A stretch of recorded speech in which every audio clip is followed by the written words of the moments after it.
ఈ అమ్మాయిని ఎలా అయితే చిత్రహింసలు చేశారో సేమ్ అలాగే 3rd డిగ్రీ ఉపయోగించి వాళ్ళని కూడా అలాగే ఫినిష్ చేసే చట్టాలు తీసుకురావాలి.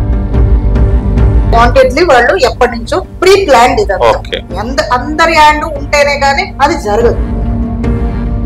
కొన్ని కేసులు ఎలా ఉంటాయో తెలుసా, పెట్టడం వరకే, విత్డ్రా చేసే హక్కు ఎవరికి లేదు. అది ఈ కేసు కూడా అంతే. ఒక 10 మెంబర్స్ వరకు జరిగింది అని అన్నాడు. తర్వాత అమ్మాయి మీద గాజు పెంకులు కళ్ళల్లోని. కానీ తర్వాత తెలిసింది ఏంటంటే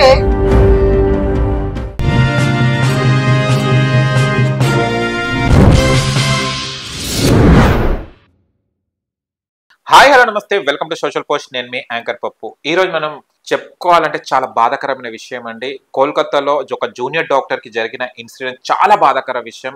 దాని మీద నేను చర్చించడానికి మన క్రిమినల్ కోర్ట్ అడ్వకేట్ విజయలక్ష్మి గారు మనతో ఉన్నారు. అండ్ యాజ్ ఎ అడ్వకేట్ గా తను ఏం చెప్తారు, అండ్ ఆ ఇన్సిడెంట్ చూసిన తర్వాత తను కూడా ఒక స్త్రీ మహిళ, తను ఎలా ఫీల్ అయింది ఆ ఇన్సిడెంట్ చూసినప్పుడు, విన్నప్పుడు తన మాటల్లో అడిగడానికి ప్రయత్నిద్దాం. నమస్తే అమ్మా, ఎలా ఉన్నారు? కానీ అసలు మన దేశం ఎటు పోతుంది, మనం ఎటు వెళ్తున్నాము? భారతదేశం అంటే మహిళలకు గౌరవించే దేశం ఇది మనది. ఒక స్త్రీకి ఇవాళ అడుగున ఒక స్త్రీకి మహిళకు చిన్న పసిగుడ్డు నుంచి ఇదే దారుణాలు ఎదుర్కొంటున్నారు. ఇవాళ జూనియర్ డాక్టర్ కోల్కతాలో కూడా అతి దారుణంగా రేప్ చేసి హత్య చేయడం జరిగింది. మళ్ళీ దాంట్లో పోలీస్ వాళ్ళు ఇది హత్య అని చెప్పడము, ప్రిన్సిపాల్ ఏమో అంత నైట్ వరకు ఉండాల్సిన అవసరం ఏముందని తను క్వశ్చన్ చేయడము. దీని వెనకాల ఏముందమ్మా? అసలు మీ అనాలిసిస్ ప్రకారం మీరు ఏమంటారు? ఒకటమ్మా, మనకి అందరు ఏంటంటే బుక్స్ లో మాత్రమే కనిపిస్తోంది మహిళ చట్టసభల్లో మహిళలకి సీట్లు, మహిళా రక్షణ సెక్షన్స్ అని అంటున్నారే తప్ప ఇంప్లిమెంటేషన్ కాలేదు. అది వాస్తవం. కొన్ని అయ్యాయి.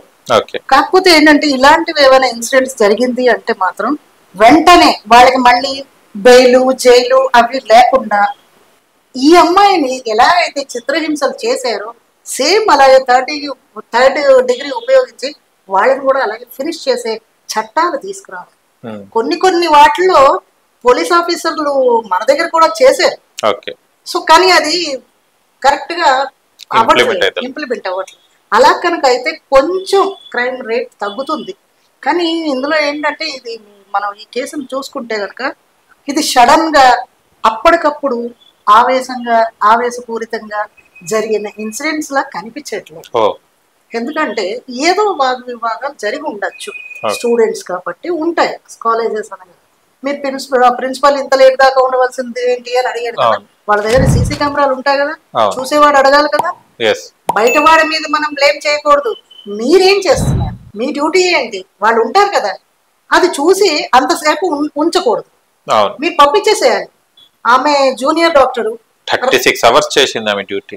ఎందుకు అంతలాగా అమ్మాయిని టార్చర్ పెట్టాలి అంటే వాంటెడ్లీ వాళ్ళు ఎప్పటి నుంచో ప్రీ ప్లాన్డ్ ఇదంతా. అందరి హ్యాండ్ ఉంటేనే కానీ అది జరగదు.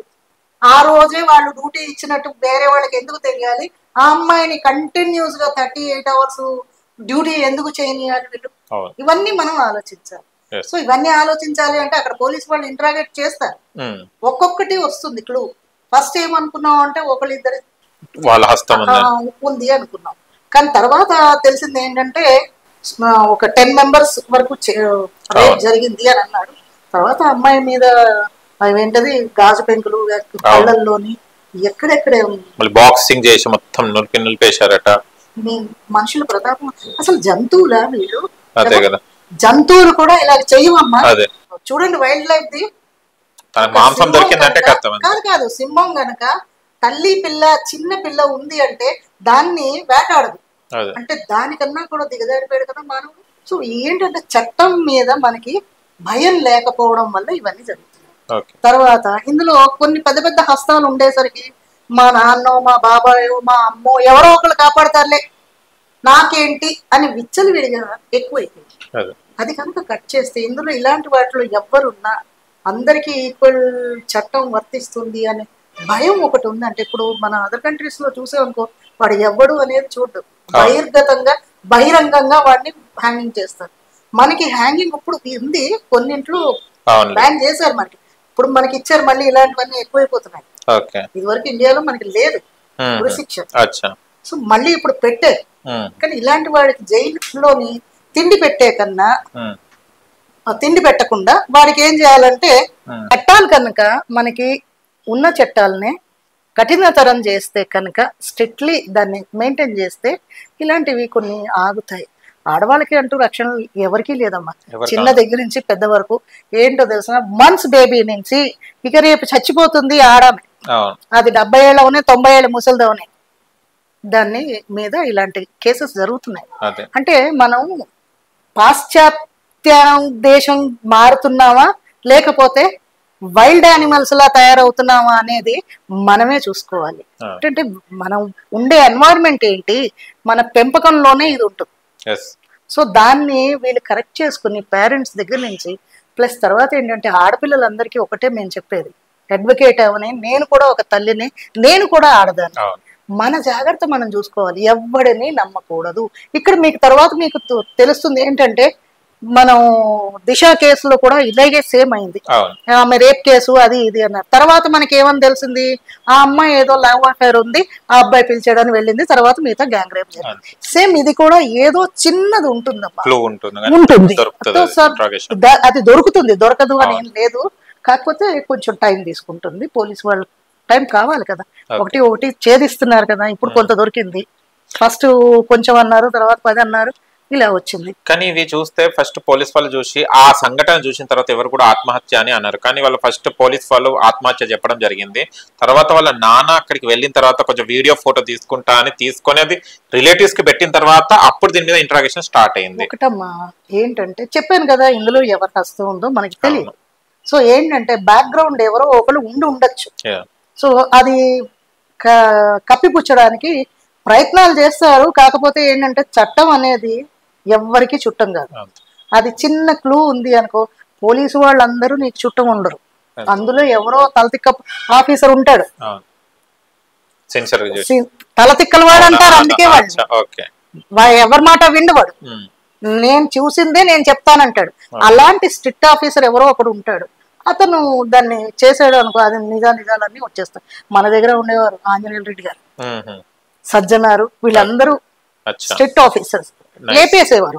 అలా ఉంటే భయం, అక్కడ ఉంటారు, ఉండరని కాదు, కాకపోతే కొంచెం లేట్ అవుతుంది, అంతవరకు రీచ్ అవుతారు అనే ఆశ ఉంది మనకి. జరుగుతుంది, అది కూడా న్యాయం మాత్రం జరగదు అనుకుని ఎప్పుడు మనం దిగులు పడకూడదు. న్యాయం మనకి అందరికీ జరుగుతుంది న్యాయం. కానీ అమ్మ ఇది ఎందుకు రిపీట్ అవుతుంది ప్రతి దగ్గర ఈ చోట అంటే అమ్మాయిలే కాదు అబ్బాయిల మీద కూడా జరుగుతున్న అనార్థాలు జరుగుతున్నాయి. ఇది అసలు అర్థమైతలేదు, అసలు సృష్టి ఎటు పోతుంది ఏమవుతుంది అన్నది అర్థమైతలేదు. మీరేమంటారు? చెప్తున్నాం కదా మా అందరికీ ఏంటంటే సోషలైజేషన్ అని అనుకుంటున్నారు పిల్లలు, అది సోషలైజేషన్ కి వెళ్ళట్లేదు. వీళ్ళు ఆటవిక టైంకి వెళ్ళిపోతున్నారు, బ్యాక్ 100 years కాదు 1000 years బ్యాక్ వెళ్ళిపోతున్నారు. అప్పట్లో ఇలాంటివి జరిగేవి అని అనుకుంటే అది వాళ్ళకి తెలివితేటలు లేక, మనకి తెలివి ఎక్కువై చేస్తున్నాం. ఇది ఎందుకు ఇలా చేయాలి, నీకు ఇష్టమైంది ఆమె మాట్లాడి వెళ్ళొచ్చు.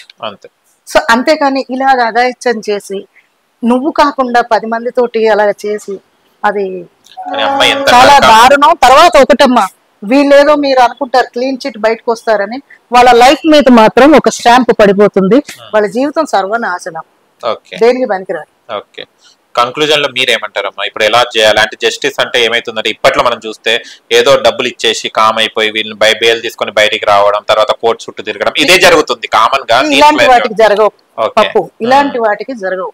అవేంటంటే చిన్న చిన్నవేవో దెబ్బలాట్లు కొట్లాట్లు అంటే అవుతాయి, కానీ ఇలాంటి వన్స్ ఒకసారి అది పబ్లిక్ లోకి వచ్చింది అంటే నీ బాల్ నీ చేతిలో లేదు.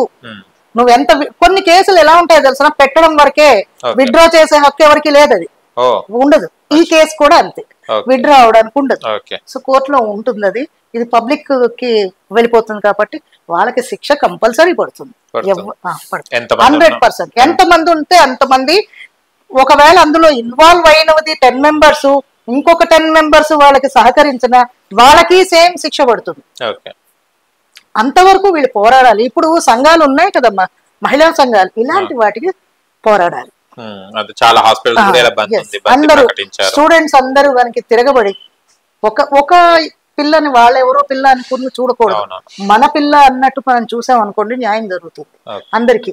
అలాంటి ఇన్సిడెంట్స్ లో మన పిల్లలైనా ఉండొచ్చు, మనం చెప్పలేం కదమ్మా. ఎప్పుడు ఏం జరుగుతుందో తెలియట్లేదు. కాకపోతే ఆడపిల్లలు కూడా చాలా జాగ్రత్తగా ఉండాలమ్మా, అలర్ట్ గా ఉండాలి. కానీ స్టాఫ్ కూడా ఈ నైట్ డ్యూటీలు అని ఉన్నప్పుడు వాళ్ళకి కూడా ఒక సెక్యూరిటీ అనిపిస్తే అదే బాగుంటుంది. నేను చెప్తున్నా కదా, అది మెడికల్ కాలేజ్ నుంచి వచ్చిన అమ్మాయి హాస్పిటల్ అంటున్నారు. సీసీ కెమెరాలు ఏమయ్యాయి, ఎంతమంది వెళ్ళారు, ఎంతమంది చేశారు, ఎంతమంది సహకరించారు, ఇవన్నీ తేలుతాయి. ఇది ఇంతవరకు తేలలేదు అంటే అదేదో పెద్ద హస్తం ఉండాలి. 9th అయితే ఇప్పటి వరకు దానికి ఇప్పుడు ఇంట్రాగేషన్ అంటే వీళ్ళ పేరెంట్స్ ఏమన్నా కొంచెం బీద స్థితిలో ఉండొచ్చు, అంత నాలెడ్జ్ కూడా ఉండాలి, అంత నాలెడ్జ్ లేకపోయి ఉండొచ్చు. నాలెడ్జ్ లేకపోతే ఆ క్లిప్పింగ్స్ చూసి కేసు పెట్టడానికి వెళ్ళరు. ఉంది నాలెడ్జ్, వేరే వాళ్ళు చెప్తే పాపం అంత శక్తి కూడా ఉండాలి కదమ్మా. అమ్మాయి పోయిందని ఆ బాధలోనే ఉంటారు, ఆ బాధలో ఉంటారు. ఎందుకంటే మనం కూర్చొని ఇక్కడ విశ్లేషణ చేస్తాం, కానీ ఆ సిచ్యువేషన్ అనుభవించే వాడికి మైండ్ పనిచేయాలి. ఏం జరిగింది అందులోని, ఒక తల్లి తండ్రికి వాళ్ళ పిల్ల మీద అలాంటి అఘాయిత్యం జరిగింది అంటే వాళ్ళు అసలు ఏం మాట్లాడలేని స్థితిలో ఉంటారు. మళ్ళీ అది చూడరాని దృశ్యం అది. మరి 90 degrees లెగ్స్ ఇలా చేసి అంత కిరాతంగా బాక్సింగ్ చేసి చాలా పోరాడిందట. అంటే కొన్ని మనం వీడియోలో చూస్తుంటే చాలా పోరాడింది. బట్ ఎవరికి ప్రాణం ఉన్నంత సేపు ఎవరివైనా పోరాడతారు. సో ఆ అమ్మాయి కూడా పోరాడే ఉంటుంది. అది వాళ్ళు ఏంటంటే సహకరించట్లేదని బాక్సింగ్ చేశారు. ఒక్క నిమిషం వాళ్ళు కనుక ఆలోచించాలి, అక్కడ మన తల్లో చెల్లు ఉంటే ఇలాగే జరుగుతుందా? తప్పు కదా. ఇప్పుడు వాళ్ళ ఫ్యామిలీ వాళ్ళకి సహకరిస్తుందని అనుకోకండి, వాళ్ళు కూడా అబ్జెక్ట్ చేస్తారు, చెయ్యమని ఎవరు అనరు. వీళ్ళు ఏంటంటే, కాకపోతే నాకు అనుమానం ఏమిటి వచ్చిందంటే, వీళ్ళు ఏమైనా డ్రింక్ చేసి ఉండొచ్చు, డ్రగ్స్ కూడా ఈ మధ్యలో డ్రగ్స్ ఎక్కువైపోయింది. ఆ టైప్ ఆఫ్ ఇవి ఏమైనా ఉంటే కనుక వాళ్ళకి స్పృహ ఉండదు కదా. సో అలాంటప్పుడు పైశాచికంగానే ప్రవర్తిస్తారు. కానీ అలా పోలీస్ స్టేషన్ లో కూడా ఇప్పుడు సంజయ్ అనే వ్యక్తి ఎవరైతే నిందితుడుగా దొరికాడో అతను పెట్టుకోండి అన్నట్టు ఒక నెగ్లిజెన్సీ అనేది లాగా మాట్లాడుతున్నట. అది ఏం చేస్తారు అన్నట్టు, అదే ఏం చేస్తారు అని అన్నప్పుడు ఏం చెయ్యాలో ఆలోచించి వీళ్ళు చేస్తే కనుక ఇంకోసారి ఇలాంటి వాళ్ళు చట్టాలు కొంచెం ఇలాంటి వాటిల్లో మాత్రం స్ట్రిక్ట్ గానే ఉండాలి. వాళ్ళకి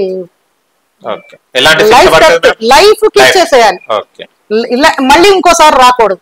ఆడపిల్లలు అంటే అందరికీ చులకన అయిపోయింది. ఆడపిల్లలు బయటకు వెళ్ళడానికి భయపడుతున్నారు. ఆడపిల్లలు చిన్నదైనా ఆట ఆడుకోవడానికి పంపించాలన్నా కూడా భయపడుతున్నారు పేరెంట్స్. ఇలాంటివి 2-3 కనుక వీళ్ళు చేస్తే కనుక ఆడవాళ్ళకి సెక్యూరిటీ ఉందని అనుకుంటారు. అలాంటివి కల్పించాలి చట్టాలు. ఎన్నో మారుతున్నాయి, చట్టాలు మారే, చట్టాలు ఇలాంటి ఇంప్లిమెంటేషన్ తీసుకొచ్చి రావాలని యాజ్ ఏ అడ్వకేట్ గా మేము కూడా కోరుకుంటున్నాం. ఓకే అమ్మా, థ్యాంక్ యూ సో మచ్. చాలా బాధాకర విషయం, ఇలాంటి సంఘటనలు ఇలాంటివి అసలు మళ్ళీ రాకూడదు. ఓకే అమ్మా, థ్యాంక్ యూ. చూశారు కదా ఫ్రెండ్స్, మీకు కనుక మా వీడియో నుంచి లైక్ చేయండి, షేర్ చేయండి, కామెంట్ చేయండి, సబ్స్క్రైబ్ ఛానల్ అక్కడ గంట టంగును కొట్టండి. నేను మీ యాంకర్ పప్పు. Bye bye.